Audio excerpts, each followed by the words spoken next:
សួស្តីបងប្អូនទាំងគ្នា Simple Chart ខ្ញុំនឹងធ្វើការ short Bitcoin ឆាប់ៗនេះឥឡូវយើងមកមើល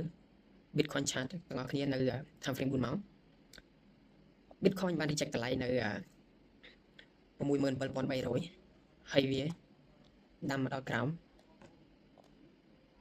7% ហើយវាបានបិទតម្លៃនៅ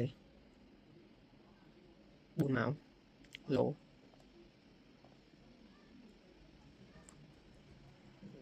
នេះអញ្ចឹងហើយវាក៏បានបង្កើតជា market structure shift ដែលវាបង្ហាញថាវានឹងចាប់ផ្ដើមផ្លាស់ប្ដូរទៅក្រោមតទៀតតែមុននឹងទៅក្រោមតទៀតវាត្រូវការធ្វើការ retest យ៉ាងហោចណាស់ក៏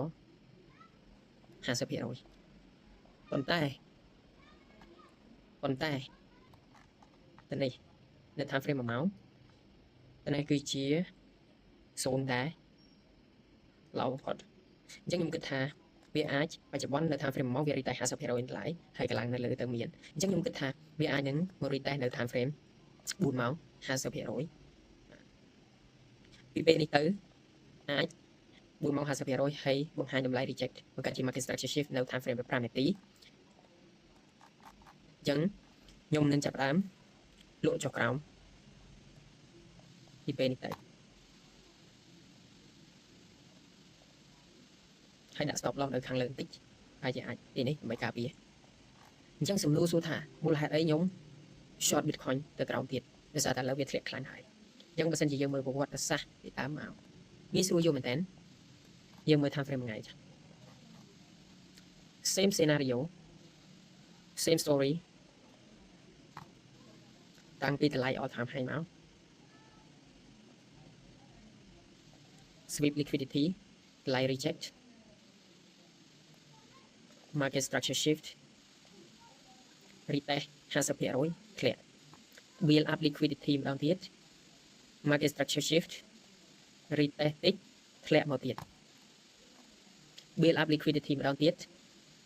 sweep liquidity តម្លៃ reject បិទនៅក្រោម low market structure shift retest តិចធ្លាក់មកទៀតបច្ចុប្បន្នទៅនេះដូចគ្នា build up liquidity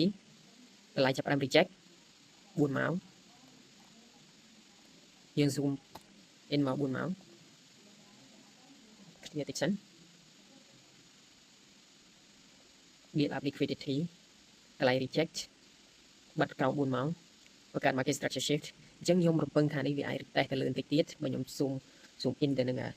time frame 1ម៉ោងអញ្ចឹងវាអាចឡើងទៅលើតិចទៀត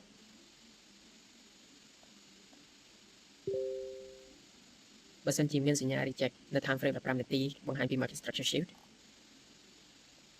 short simple chart អត់មានអីត្រូវញញ៉ៃយើងនឹង target ប្រហែលជាអាច 60k ឬក៏59ទៅដល់ 55k same